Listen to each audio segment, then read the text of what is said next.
Find the time period if slightly mass is pull down. ये light rod है, ठीक है, इसका स्प्रिंग कांस्टेंट के दे रखा है। तो सी इक्विलिब्रियम की सिचुएशन लिखें अगर, तो इस ब्लॉक के लिए टेंशन टी ऊपर है, एम जी नीचे है, तो we can write T equals to m g. यही रस्सी सेम है तो यहाँ टेंशन पहुँच जाएगी, तो मैं इस रॉड के लिए लिख सकता हूँ टॉर्क बैलेंसिंग, ये पॉइंट ओ मान लेते हैं, balancing about O. So we can write T into A is equals to, इधर ये हल्की सी इधर खिंच रही होगी, है ना, तो ये मान लेते हैं जितना भी खिंची वो एच मान लेते हैं, स्प्रिंग में कौन जो एलोंगेशन है, तो वी कैन राइट फोर्स के H into distance B that is another torque. दोनों एक दूसरे को बैलेंस कर रहे हैं परफेक्टली। अब बारी आती है हल्का सा पुश डाउन करने की। जैसे तुम हल्का पुश डाउन करते हो रस्सी में टेंशन बढ़ जाएगी, तो we can write the equation, और झटक के ऊपर आएगा ही आएगा, यानी कि when pushed down, when mass m is pushed down by a small displacement, by a small displacement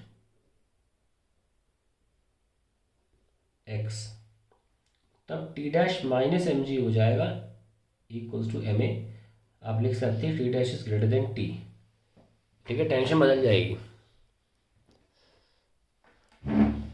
और आगे कहानी क्या बढ़ेगी, ऑब्वियस सी बात है कि ये थोड़ा सा आगे बढ़ेगा।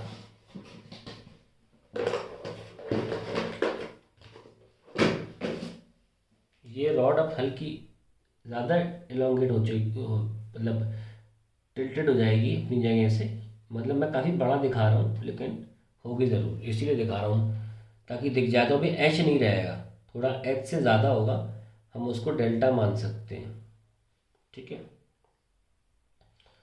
और ये हम मान सकते हैं कि ये जितना भी ये पोर्शन बढ़ा है, भाई हमने अगर यहाँ से एक्स खींचा तो यहाँ हमें एक्स ही तो मिलेगा, है ना।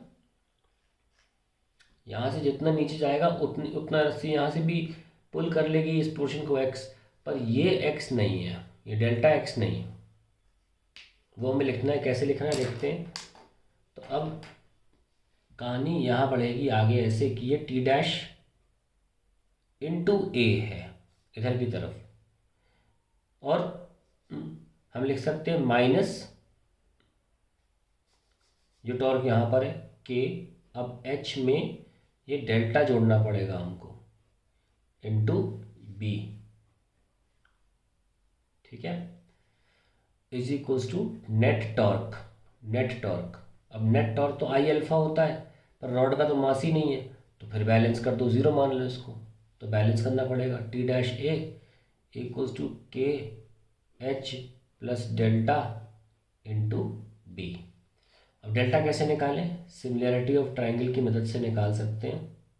ये तो हमें एक्स पता है, ये डेल्टा है, ये ए है और ये बी है, so we can write X by A equals to delta by B. So delta becomes X B upon A, ये आप यहाँ पुट कर सकते हैं। सो आपका टी डैश ए आ जाएगा K H plus X B by A into B, और you can write T dash equals to K H into B divide by A plus K X B square divide by A square.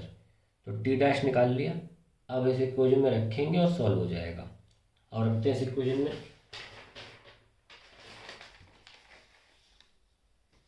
T dash minus M G equals to M A.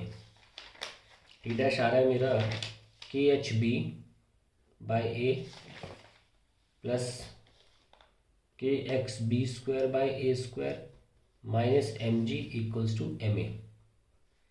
इनको साथ में लिखो ज़रा, K H B minus M G A upon A plus K B square by A square X is equals to M. इसको capital A लिख लो ताकि वो ए length रखी कन्फ्यूजन ना हो, कैपिटल ए एक्सेलरेशन हो जाएगा।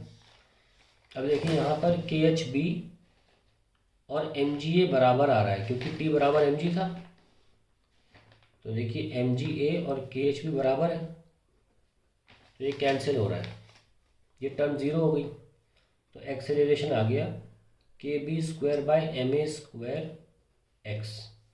सो ओमेगा आ गया K B square by M A square, और फिर फाइनली टाइम पीरियड आ गया 2 पाई/ओमेगा, सॉरी रूट लेना पड़ेगा, M A square upon K B square, that is 2 pi A by B root M by K, that is the answer to the equation.